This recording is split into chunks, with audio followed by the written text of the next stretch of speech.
2 Coríntios, capítulo 12. Nós leremos do versículo 7 até o versículo 10. 2 Coríntios 12, de 7 a 10. A palavra do Senhor diz assim: para impedir que eu me exaltasse por causa da grandeza dessas revelações, foi-me dado um espinho na carne, um mensageiro de Satanás, para me atormentar. 3 vezes roguei ao Senhor que o tirasse de mim, mas ele me disse: minha graça é suficiente para você, pois o meu poder se aperfeiçoa na fraqueza. Portanto, eu me gloriarei ainda mais alegremente em minhas fraquezas, para que o poder de Cristo repouse em mim. Regozijo-me nas fraquezas, nos insultos, nas necessidades, nas perseguições, nas angústias, pois quando sou fraco é que sou forte. Baixe sua cabeça, vamos orar mais uma vez. Pai de amor, nós te agradecemos por esta noite em que nós nos reunimos para prestar um culto ao Senhor, ó Deus. Obrigado porque a gente pode cantar das tuas maravilhas, das tuas grandezas. E agora, Deus, é o momento de ouvirmos a tua palavra. E nós pedimos ao Senhor que o teu Espírito Santo venha agir aqui no nosso meio, venha tocar no nosso coração, que a tua palavra, ó Deus, possa ir no mais profundo do nosso coração, criar raízes, ó Deus, e frutos, muitos frutos, para a honra e glória do teu nome. Pois é no nome de Jesus que eu oro e agradeço. Amém. Talvez nada mais tenha influenciado as missões modernas no mundo do que o livro O Diário de David Brainerd. Brainerd, ele foi um jovem pastor americano que se converteu aos 21 anos de idade e logo após a sua conversão, ele segue para a Universidade de Yale para se preparar para o ministério. Não muito tempo depois, ele tinha uma saúde frágil também, ele era tuberculoso. Não muito tempo depois, ele decide ser missionário entre os indígenas de pele vermelha próximo a Nova York. Ele aprende a língua de maneira rápida, mas ele se sentiu frustrado ali no seu primeiro ministério com o pouco sucesso que ele teve. Logo em seguida, depois disso, então ele é ordenado pastor e ele vai para uma outra tribo, agora na Pensilvânia, e ele também viu pouco sucesso ali no seu ministério.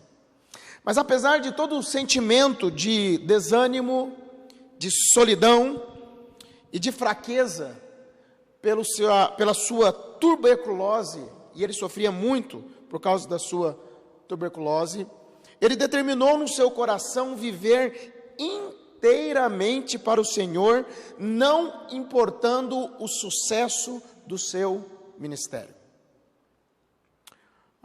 Por causa disso, ele passava dias, horas, orando.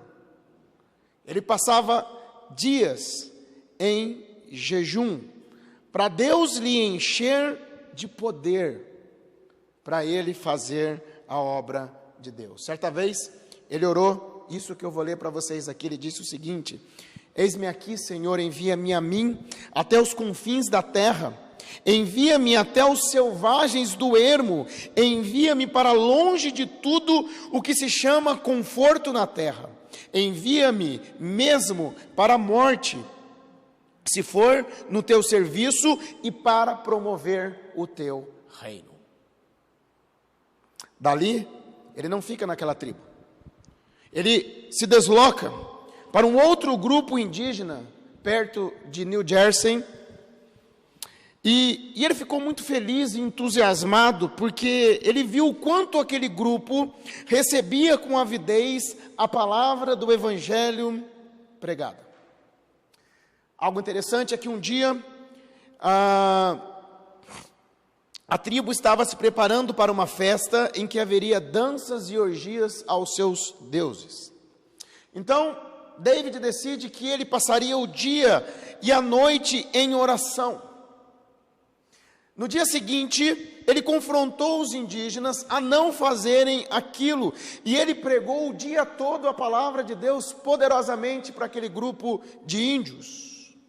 E ao invés da cerimônia pretendida, houve um número maciço de conversão entre aquele grupo.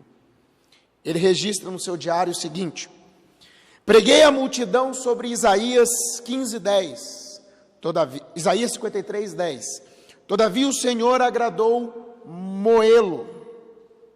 Mas ele continua: muito dentre uma multidão de 3 a 4 mil ficaram comovidos a ponto de estarem em grande pranto.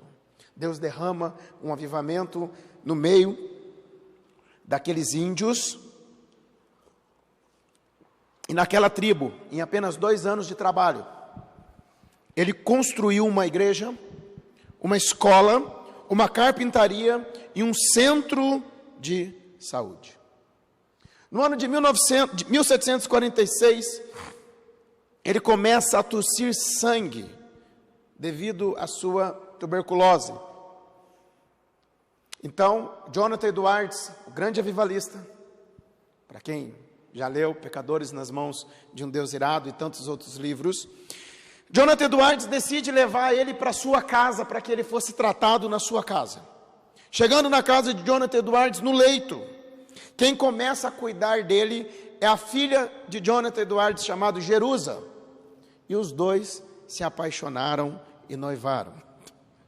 Mas ela cuidou dele. Mas, no dia 9 de outubro de 1747, aos 29 anos de idade, David Brainerd, ele faleceu na casa de Jonathan Edwards. 6 meses depois, Jerusa, filha de Jonathan Edwards, também, ela contraiu tuberculose e 6 meses depois, ela também morreu. E uma das coisas que eu estava lendo a respeito dele, que é interessante e nos leva a pensarmos no nosso conforto, é que uma das causas do agravamento da enfermidade de Brainerd foi devido ao fato de ele passar muitas noites com a cara no chão, gelado, orando pela conversão dos indígenas. Muitas noites, orando. Em pouco tempo do seu ministério, porque ele se converte aos 21 e morre aos 29. Em pouco tempo de ministério, Brainerd se doou pelo Senhor e pela obra. Quando nós lemos a história dele, o diário dele, nós vemos que ele passou por privações e provações. Ele se perdeu na floresta muitas vezes, naquela época era tudo a cavalo ou andando. Ele passou por pântanos, ele enfrentou chuvas intensas, calor, frio, e naquela região é muito frio. Ele passou fome, ele dormiu ao relento e muito mais, outras coisas, mas ele amou mais a Cristo do que o seu bem-estar pessoal. Ele amou mais a Cristo do que o seu bem-estar pessoal. Tanto que o seu diário influenciou muitas vidas. Entre as vidas que foram influenciadas pelo seu diário, Jonathan Edwards, que era o seu sogro, grande avivalista, muito do que os Estados Unidos é hoje, e o cristianismo americano se deve a Jonathan Edwards. Mas não somente isso, ele influenciou John Wesley, ele influenciou William Carey, o pai das missões modernas. E William Carey influenciou a Dona Irã Judson, que também foi um grande missionário. O diário de Jonathan Edwards, ele foi publicado pelo próprio, o diário de David Brainerd, ele foi publicado pelo seu sogro no ano de 1749. Se você deseja ler um pouco mais sobre ele, no Brasil, a editora Fiel publicou, então você pode encontrar pela editora Fiel. Agora, por que essa vida teve uma influência tão notável? Eu gosto do que John Piper fala a respeito dele. A resposta é que a vida de Brainerd é um testemunho vívido e poderoso da verdade que Deus pode e usa santos fracos, doentes, desanimados, abatidos, solitários e pessoas em dificuldades, mas que choram diante de Deus dia e noite para realizar coisas surpreendentes para a sua glória. Nós lemos um texto bíblico aqui, que nos mostra uma revelação surpreendente de Deus para o apóstolo Paulo, que ele diz o seguinte: a minha graça é suficiente para você. As outras versões mais antigas diz: a minha graça te basta. E essa revelação para o apóstolo Paulo, ela foi dada em um contexto de sofrimento, num contexto de dificuldade, de aflição e também de perseguição. No capítulo 10, se você volta um pouco antes, nós não vamos ler agora, Paulo está defendendo o seu ministério apostólico. O povo, os crentes de Corinto, eles estavam colocando em descrédito o seu chamado, o seu apostolado. Então ele está defendendo o seu apostolado no capítulo 10. No capítulo 11, ele fala do seu sofrimento por amor ao Evangelho. Olha só, o 11, 24 até o versículo 30, diz assim, de maneira rápida: 5 vezes recebi dos judeus 39 açoites, 3 vezes fui golpeado com varas, 1 vez apedrejado, 3 vezes sofri naufrágio, passei uma noite e um dia exposto à fúria do mar. Estive continuamente viajando de uma parte a outra, enfrentei perigos nos rios, perigos de assaltantes, perigos dos meus compatriotas, perigos dos gentios, perigos na cidade, perigos no deserto, perigos no mar e perigos dos falsos irmãos. Trabalhei arduamente, muitas vezes fiquei sem dormir, passei fome e sede, e muitas vezes fiquei em jejum, suportei frio e nudez. Além disso, enfrentei diariamente uma pressão interior, a saber, a minha preocupação com todas as igrejas. O apóstolo Paulo, ele vai falar do sofrimento dele pela causa do Evangelho.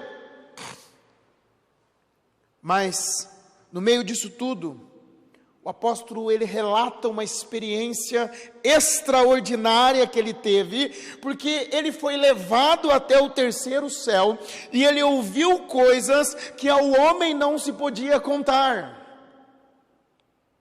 Ele foi levado até o terceiro céu. Que experiência deve ter sido essa? E por causa desta revelação que o apóstolo Paulo teve, o versículo 7 ele diz: e para impedir que eu me exaltasse por causa da grandeza destas revelações, foi-me dado um espinho na carne, um mensageiro de Satanás, para me esbofetear ou atormentar.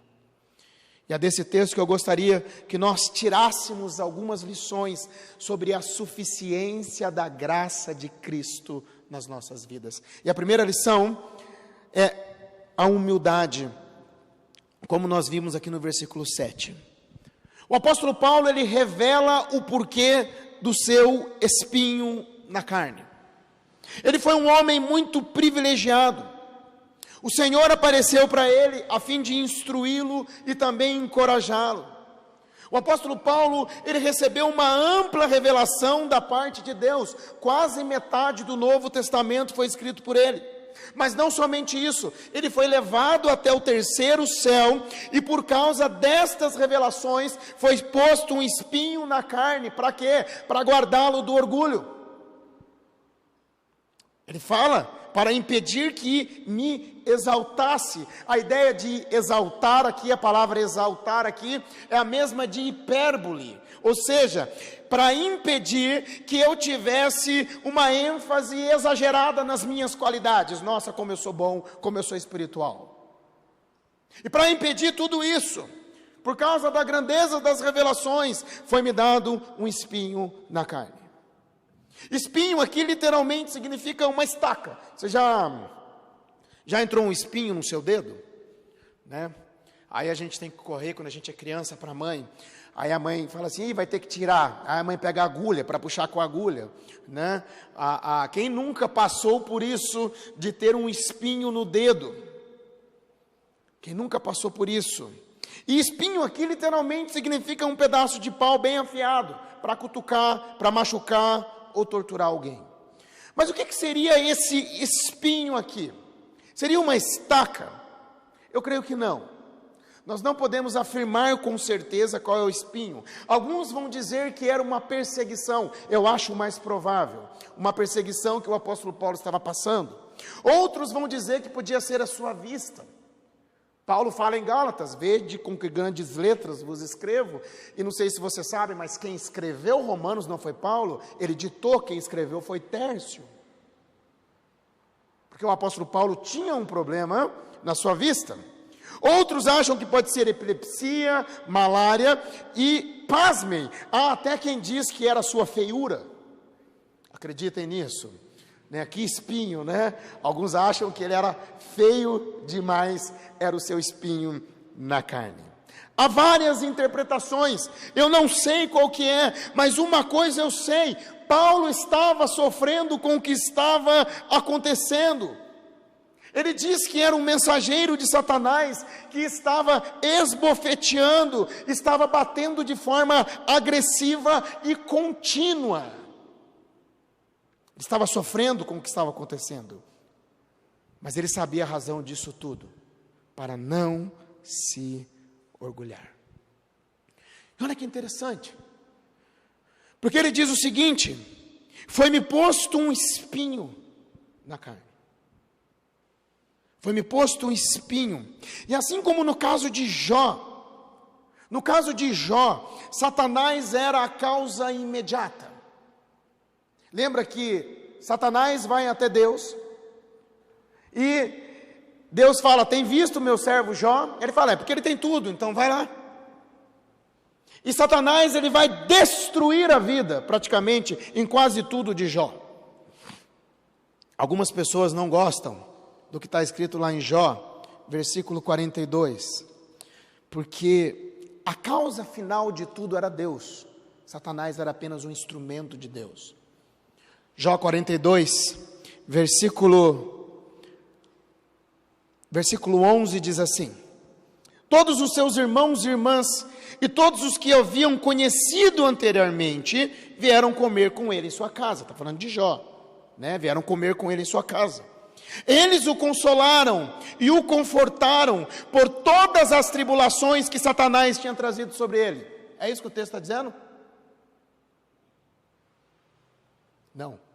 É que não está aqui, se eu falo uma besteira aqui, mas olha o que o texto diz, eles o consolaram e o confortaram por todas as tribulações que o Senhor tinha trazido sobre ele.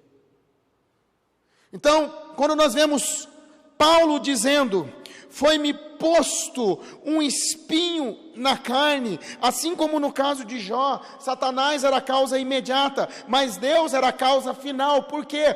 Porque o espinho foi colocado na sua carne, para que ele não se exaltasse. Satanás, ele ia querer um Paulo exaltado, não um Paulo humilde. Mas muitas vezes Deus também nos esvazia. Como?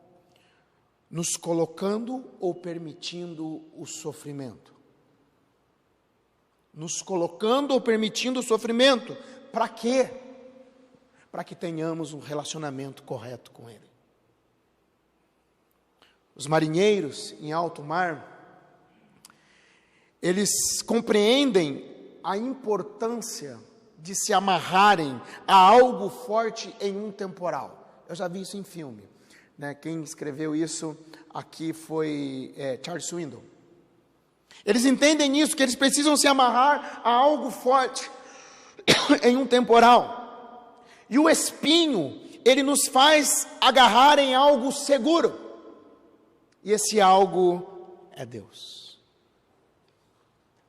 Blaise Pascal, filósofo, matemático francês, doente, ele diz que a maior bênção que um cristão pode receber é a doença e a dor. Não precisa concordar 100%, né?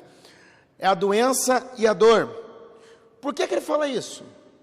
Ele vai dizer que o lugar do crente é a dependência de Deus e a espera pelo céu. E por estar doente, o cristão está no seu lugar.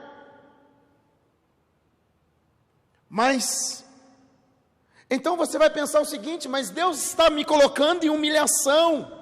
Como pode um Deus amoroso, tão grande, tão poderoso, me humilhar dessa maneira? Porque é difícil. Mas a gente não percebe o quanto nós também, com as nossas atitudes, nós estamos humilhando a Deus. C.S. Lewis, ele fala da auto-humilhação de Deus. Ele diz que o sofrimento é a subtração de coisas. Por exemplo, nós começamos a perder, às vezes, familiares, bens, saúde, alegria e tantas outras coisas. E quando nada sobra, nós olhamos para o resto. E sabe quem é o resto na nossa vida? Deus. E ele está dizendo ali: eu estou aqui. O sofrimento, ele é como uma bandeira hasteada de um coração endurecido.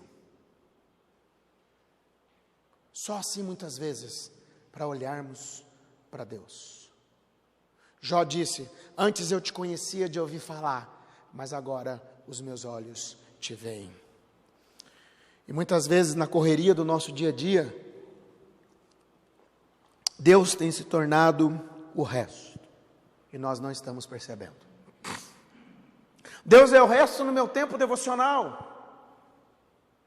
Deus é o resto no meu dízimo. Deus é o resto nos meus trabalhos da igreja. E hoje na pandemia eu digo que Deus é o resto no culto.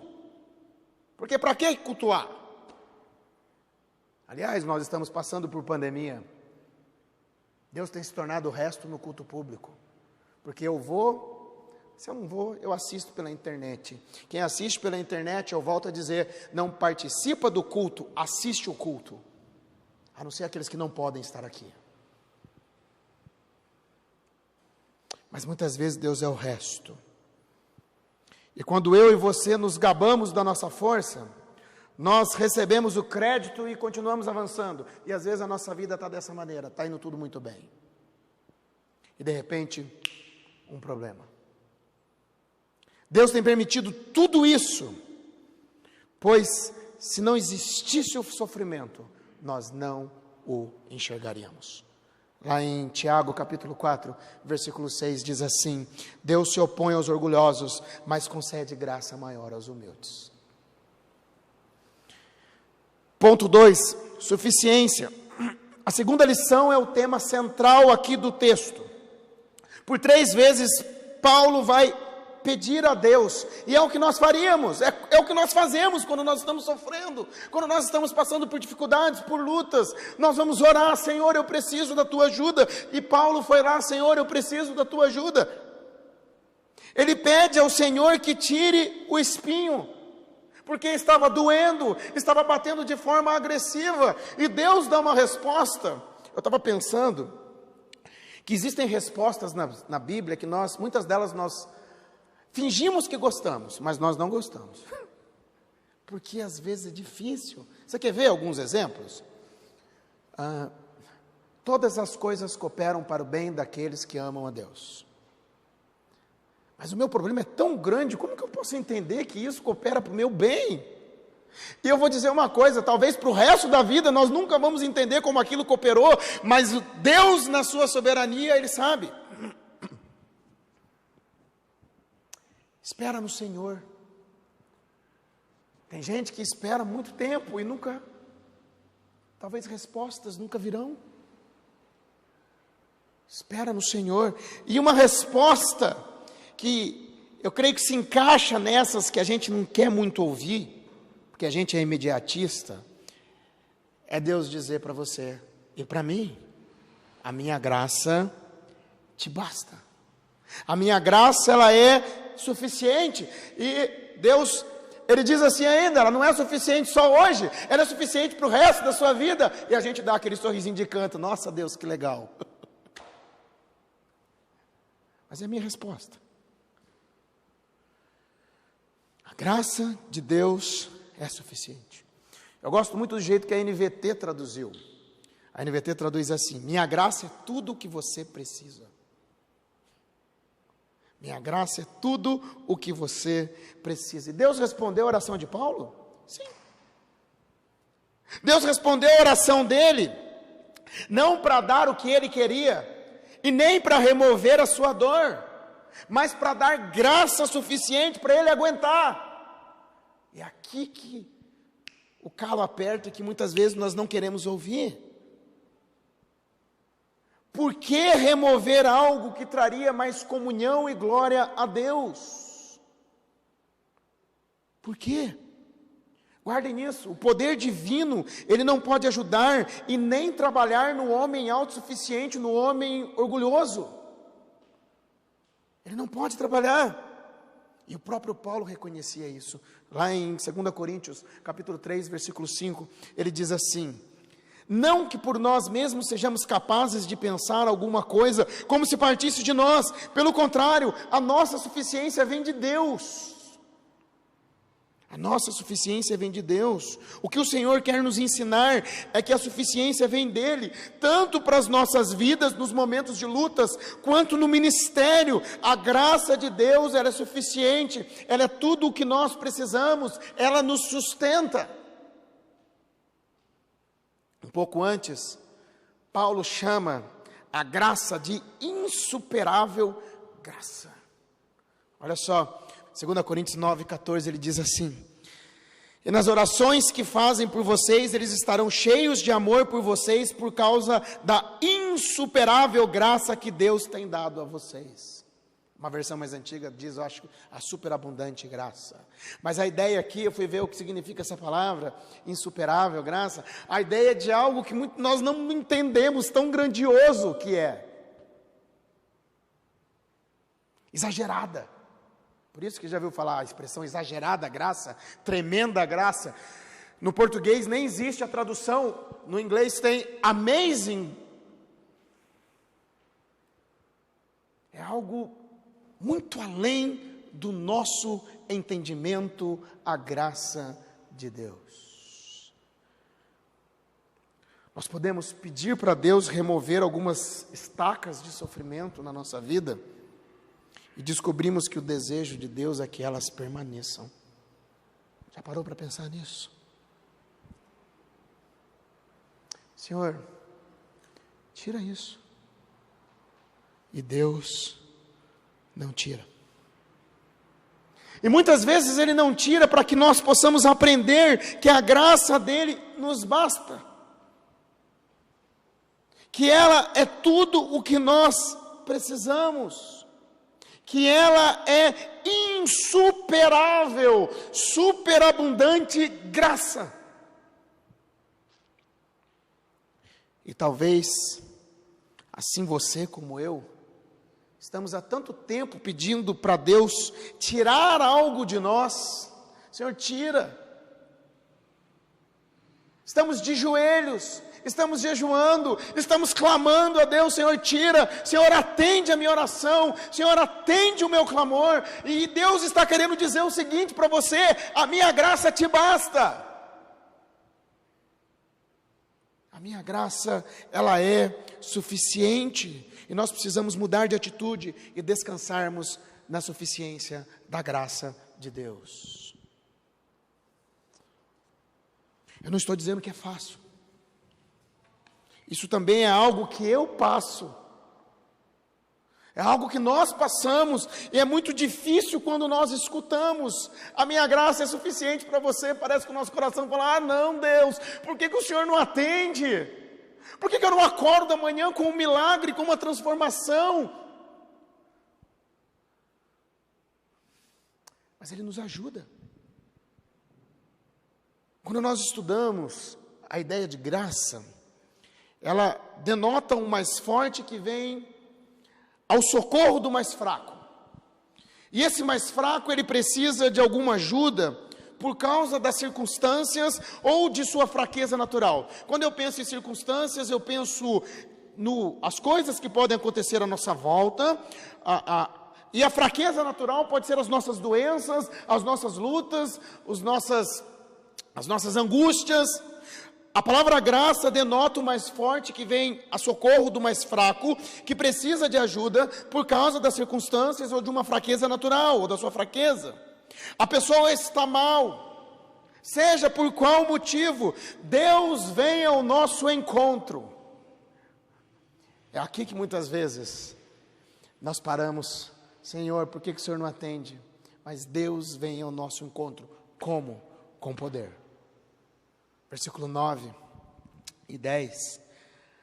Segunda parte do versículo 9 diz assim: portanto, me gloriarei ainda mais alegremente em minhas fraquezas, para que o poder de Cristo repouse em mim.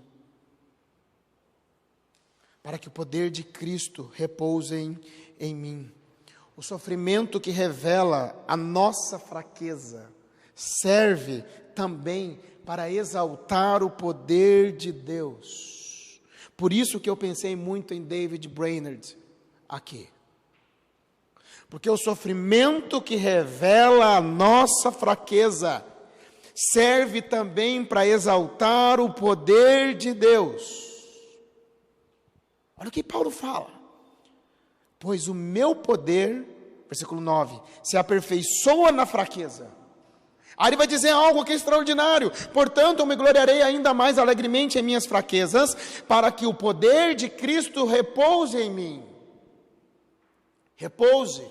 Outras versões diz habite. Aqui é uma referência à glória de Deus habitando sobre o tabernáculo ou a tenda no Antigo Testamento. Lembra no Antigo Testamento quando eles montavam o tabernáculo? Após montar o tabernáculo, uma nuvem descia, a glória de Deus descia, a presença de Deus no meio do seu povo.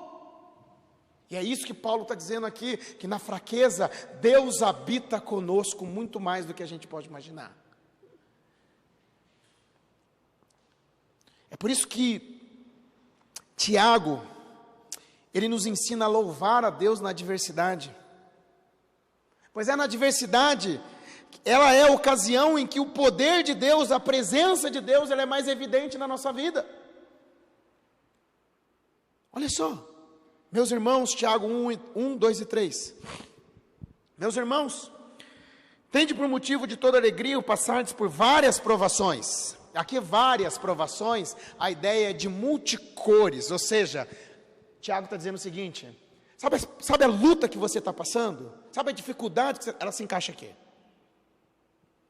Tendes o motivo de toda alegria, o passar por várias provações. Passar por provações aqui, alegria, não significa que você vai sair pulando de alegria dizendo: poxa vida, gente, eu estou com tanto problema, Léo, eu estou com tanto problema que eu estou muito feliz. Eu vou explodir de tanta felicidade dos problemas que eu tenho. Não é isso. É algo muito além. Sabendo que a aprovação da vossa fé, uma vez confirmada, produz perseverança. Ora, a perseverança deve ter ação completa, para que sejais perfeitos e íntegros, em nada deficientes. Olha só, o texto diz assim: que a perseverança deve ter ação completa. O que significa isso? Significa que quando nós estamos passando por algum problema, ele tem início, meio e fim. Início, meio e fim. O fim é Deus que sabe quando ele vai acontecer. Pode ser na glória, pode ser aqui na terra. Mas ela tem início, meio e fim. É mais ou menos assim. Quando eu tinha meus 7, 8 anos, 9, até 10, talvez até uns 13, 14, eu dizia para o meu pai e para minha mãe assim: pai, mãe, Thaís, se o João estiver ouvindo isso de casa, tape os ouvidos dele. Me tira da escola, porque eu não gosto de estudar. Se minha mãe falasse assim para mim: nossa, Davi, eu te amo tanto, você é tão bom filho, eu vou te tirar da escola. Minha mãe era louca de fazer isso? Qual é a mãe? Tem alguma mãe, um pai, doido em fazer isso com o seu filho? Não. A prova, olha só o que o texto de Tiago diz. Provação, prova, é o passar por ela, sabendo que a provação da vossa fé, uma vez confirmada. Confirmar significa o quê? Eu passei. Eu passei por ela. Uma vez confirmada, produz perseverança. Por quê? Provas e dias piores poderão vir. E Deus está trabalhando o que em mim? Perseverança. Lá em Coríntios vai falar que as nossas dificuldades, as tribulações que nós passamos, nós consolamos a outros que passam pelas mesmas dificuldades. Mas olha só, a perseverança deve ter ação completa, início, meio e fim, para que sejais perfeitos e íntegros. A ideia de perfeito aqui é de maduro, é de crescer, é você sendo trabalhado à imagem de Cristo, sendo parecido cada dia mais com Cristo. Romanos 8 vai dizer o seguinte: todas as coisas cooperam para o bem daqueles que amam a Deus. Para quê? O versículo seguinte continua: porquanto aos que de antemão conheceu, também os predestinou para serem conformes à imagem de seu Filho, a fim de que ele seja primogênito entre muitos irmãos. Todas as coisas cooperam, inclusive as tribulações as quais eu estou passando, para moldar o meu caráter conforme a imagem de Cristo. Ah, se teve alguém que sofreu, foi Cristo. Por isso, não é muito coerente pedirmos para Deus para sairmos das provações. Vocês estão entendendo agora? Ai, como isso é difícil. E muitas vezes a gente está pedindo, não sai. Por quê? Mas é pedir para Deus força, é pedir graça para passar pela tribulação. Entendeu como que isso é uma maturidade muito maior?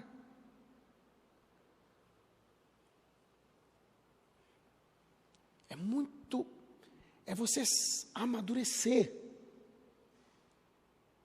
Senhor, me ajuda. Música do Logos, Espinhos. Ela, numa parte dela, ela diz assim: Senhor, se estou por ti sendo provado, eu quero aprovado ser. Dá-me mais graça. Dá-me mais graça. Calvino, explicando sobre esse versículo, ele diz o seguinte: os vales são regados com chuvas para se tornarem férteis, enquanto os cumes das imponentes montanhas permanecem secos e estéreis. Uma pessoa tem que se tornar um vale caso deseja receber as chuvas celestiais da graça de Deus. É no vale que somos regados pelo poder de Deus e nos tornamos férteis. É no vale. Spurgeon vai dizer que quanto mais profundo nós vamos no oceano, mais nós trazemos pérolas raras para cima. Que testemunho do apóstolo Paulo, de David Brainerd e de tantos outros, porque ele mostra a verdade de que Deus usa pessoas fracas, Deus usa pessoas doentes, desanimadas, abatidas, solitárias, aquelas que choram diante dele clamando: Senhor, me ajuda e derrama da tua graça e do teu poder. Eu tenho vergonha das minhas orações.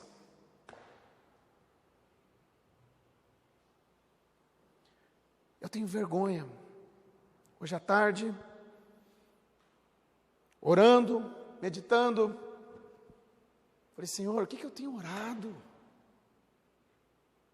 O que é a minha vida, o meu conforto? Homens e mulheres que dão as suas vidas para o reino, abrem mão do seu conforto, passam dificuldades e lutas, mas o Senhor habita com eles, o poder de Deus está entre eles. E o que eu tenho orado?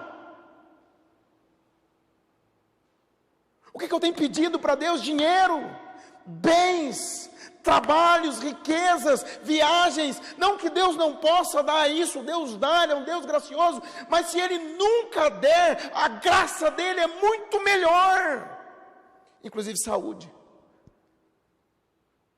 Visita o Odak, se você puder, transplantado, chorando de alegria por ter Jesus, e ele não vai ter aqui na terra, um fígado novo. Visite o Lister, que está lá, com uma artrite, que desde a sua juventude, cada dia piorando, com dores, e Deus não tira as dores dele, mas se alegra em dizer, eu tenho Jesus. E o que eu tenho pedido diante de Deus?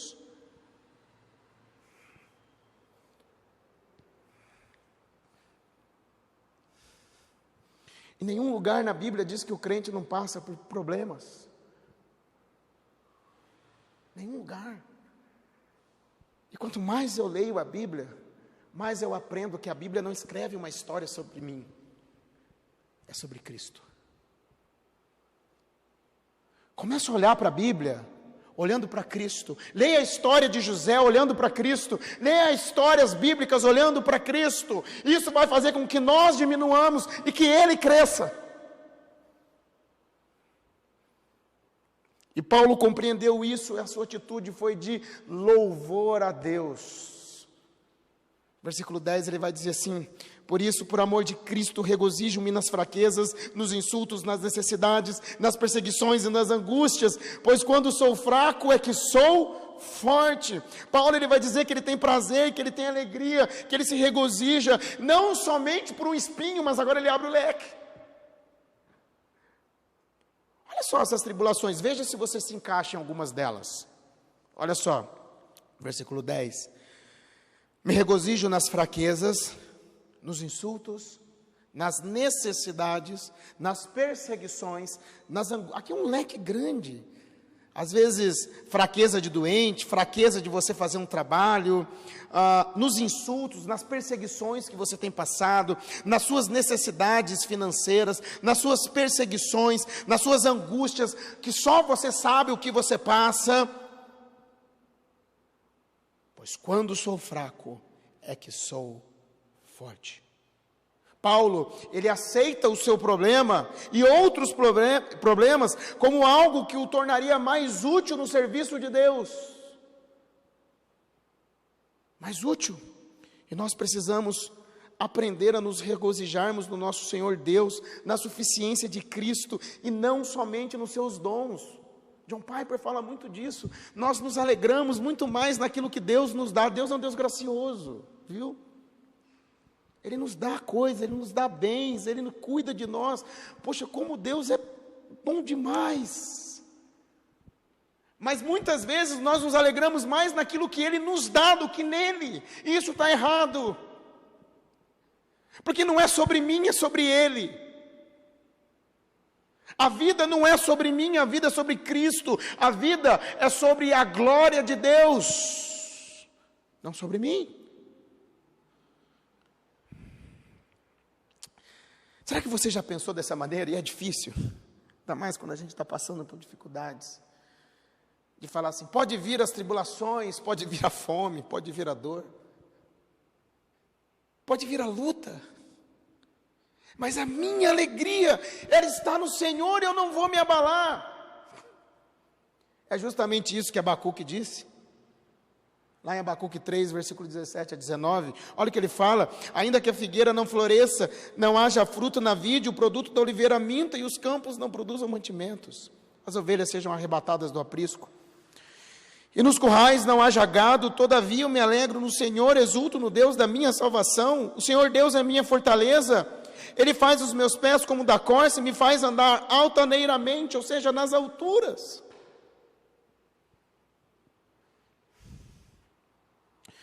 O problema é que muitos cristãos parecem pensar que guardar os crentes de passarem por grandes dificuldades é a maior expressão da graça de Deus, e não é.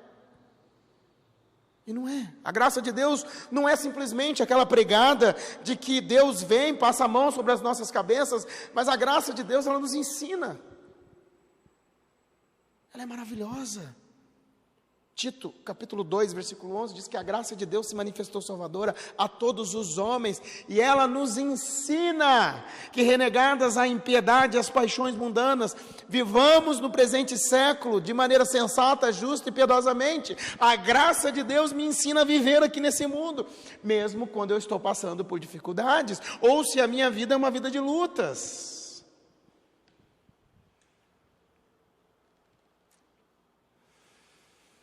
Não existe promessa na Bíblia de que o crente não teria problemas. Mas sim que através dos problemas nós seríamos transformados e Deus glorificado. Talvez você esteja passando por algum problema. Eu não sei. Qual problema você passa? Às vezes de forma injusta, calúnias, necessidades, perseguição, uma doença, uma angústia que não passa. E você tem orado a Deus, mas Deus não responde. Sabe quando você ora e parece que Deus está mudo? E a gente ora e Deus não responde. Ele não tira você do problema. Talvez Ele quer te ensinar a suficiência da sua graça.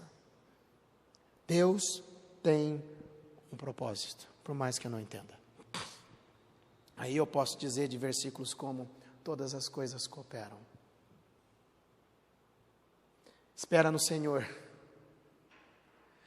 Deus tem propósitos que muitas vezes nós nem entendemos. Imagina David Brainerd, ele escreveu um diário. Ele morre aos 29 anos de idade e até hoje o seu diário tem levantado homens e mulheres como missionários no mundo. Você quer ler? Leia, cuidado. Vai que Deus te chama para a obra. Deus tem propósitos que muitas vezes nós não enxergamos, mas é no vale que nós recebemos as chuvas da graça de Deus. É no vale. É no vale que o poder de Deus fica mais evidente nas nossas vidas, pois é ali, diante de todas as nossas fraquezas, medos e dores, sai o eu de foco. Vocês estão entendendo? O meu eu sai de foco, e Deus arma uma tenda. Então o seu poder é muito mais evidente, e a sua graça transborda nas nossas vidas. A graça de Cristo, a graça de Deus, ela é indescritível, ela é maravilhosa, ela é insuperável. Insuperável. Talvez hoje seja o dia de você dizer a Deus: Senhor, me ensina. Eu tenho pedido isso para Deus. O Senhor me ensina a viver a suficiência da Tua graça. Não precisa ter medo de dizer isso para Deus, não. Senhor, me ensina a viver a suficiência da Tua graça. Eu quero aprender a me alegrar em Ti, como o profeta Abacuque disse. Que o Seu poder seja aperfeiçoado na minha fraqueza. O poder de Deus sendo aperfeiçoado da nossa fraqueza, Ele vai responder e vai mostrar conforme Ele quer, não conforme nós imaginamos. Eu não sei quanto a você, mas eu preciso muito disso. Saindo de casa, olhando para esse texto, pensando na mensagem, eu só vim pensando o seguinte: Senhor, será que eu posso pregar isso? Porque é difícil, mas não é impossível. Porque nós precisamos, eu e você, de aprendermos a viver debaixo da suficiência da graça de Cristo. Peça isso para Deus. Baixe sua cabeça. Pai, eu quero te agradecer pela tua palavra, tão rico, ó Deus, que abre o nosso coração e mostra, Deus, o quanto nós não sabemos viver, pelo menos eu, Senhor Deus, debaixo da suficiência da tua graça. Ajude-nos, ó Deus, diante das nossas lutas, das nossas dificuldades, a nos agarrarmos na tua graça, no Senhor, ó Deus, a aprendermos a sermos dependentes do Senhor, da suficiência do Senhor, que o teu poder repouse sobre nós, ó Pai. Obrigado, ó Deus, nos ajude e que possamos sair daqui transformados. Pois é no nome de Jesus que eu oro e agradeço. Amém. Vamos louvar nosso Deus com mais um cântico.